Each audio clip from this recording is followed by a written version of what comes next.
What's up guys, today we have top 10 types of earphones everyone should have from least to most importance in order for you to reach the peak of audiophilia. Wait, that sounds wrong. Starting at number 10, we have the good old beater sets. Something cheap that you can, throw on when you go out, when you're running or working out, or you don't mind losing or breaking it because, most people watching this is deep in the hobby. So you probably have, a more expensive set that you love and you want to preserve. I remember bringing the Monarchs to a coffee shop once while I was testing it and I almost forgot it there, and that was obviously very scary. So I don't want you guys to go through the same thing.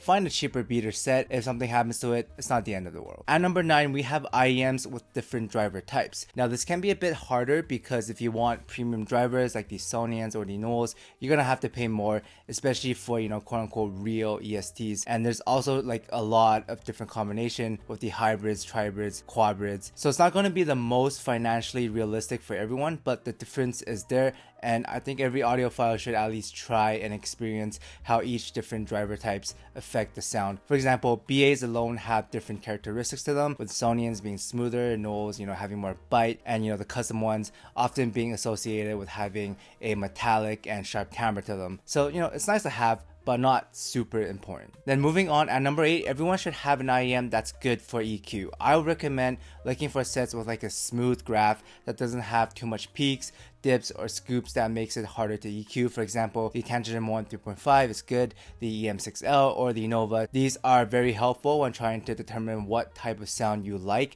and it saves you a lot of money and time, buying and reselling or returning stuff. And although a lot of people aren't a fan of EQ and they rather just buy the IEM or try it, however, for those who don't have access to good return policies or demo stores, or just don't want to deal with the hassle, then EQing is a lifesaver. Next, at number 7, we have the very bad IEM. So think of any of the airline earbuds you get while you're flying, any older KZs or CCAs, any channel imbalance matchings that looks like they're about to split up and divorce, or anything with like a graph that looks like it belongs as a ride in Disneyland. The point to owning a very bad IEM is that you can't really appreciate the good stuff or even know what the good sound is without first like dabbling into the darker side of audio.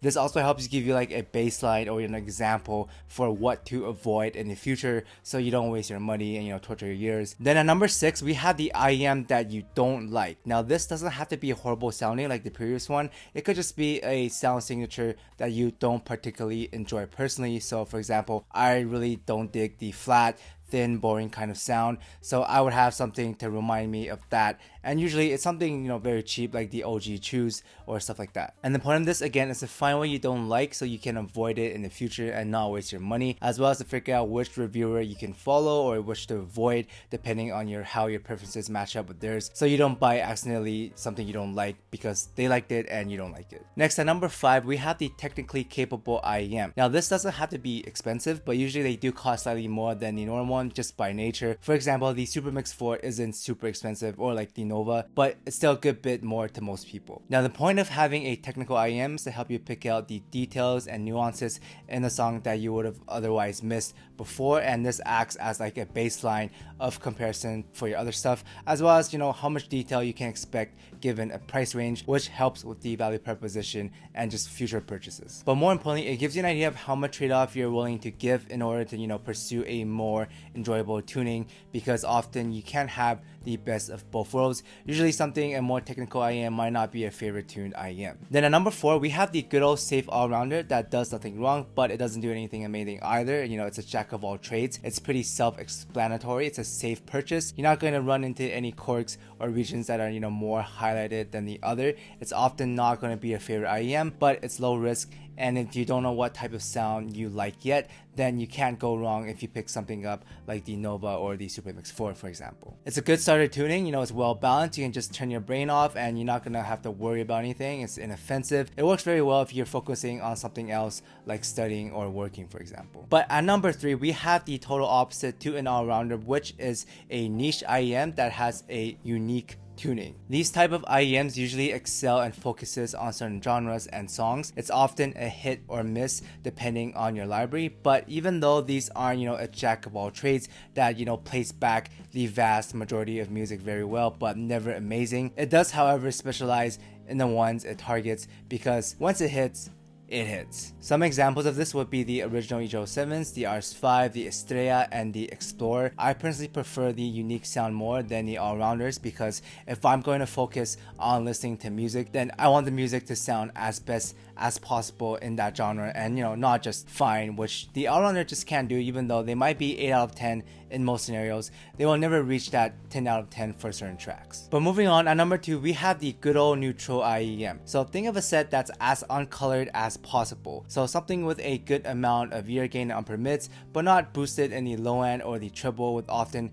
having less bass than an all-rounder. For example, the Tangent for You with the bass off. The point of a neutral and monitor-like set is to have a baseline of what's considered to be monitor-like before the sound is, you know, colored by the tuning. And since a lot of audiophiles want to hear the track in, you know, in its purest, unaltered form, a neutral monitor-like set therefore, you know, helps achieve that purpose. And I think it's worth having if you want to hear the music as close to as what the artist quote-unquote intended. However, all of that doesn't really matter if you don't enjoy what you're hearing personally. If I like a certain track with more vocal emphasis, or, you know, a little more low end, or, you know, less treble than what is considered to be quote-unquote neutral and monitor-like, then I'm gonna take the tuning with the characteristic that I prefer more. Which is why the number 1 spot goes to finding what your favorite tuning or sound is, or at least actively trying to find out if you don't currently have one yet. Because that's the whole point of this hobby, really, to enjoy the music even though it's not monitor or, no, neutral like, and only the IEM that can match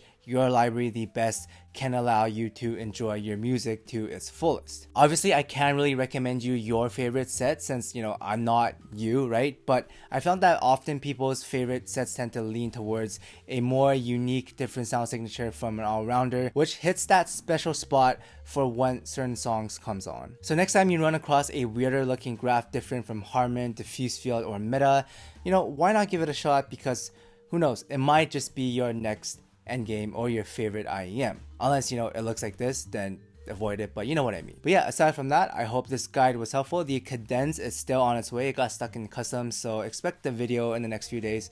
I don't know. But anyhow, thanks for watching, guys, and I'll see everyone in the next one. Shout out to Roark's Cat, Dom Q, Star Buccaneers, Discall Scaldus, B_Urac, Mystic Spoon Attack, Oh Really, Walker Standard, User, Ernest, Patrick, Bell Kel, Polly J, Mr. Gorillas, Anton Risto, Giseng Yan, and Dunlap, Christopher Jackson, Nate, Henry Claudia, Son of a Horse, 777ZK, Ben Thompson, Asher, Obi, iComment87, Contain Guava Juice Gains, Triple Well Extended, Wizard, Yayan Frickalicious, Luigi, Bakasuka, and Ricardo. Thank you guys so much.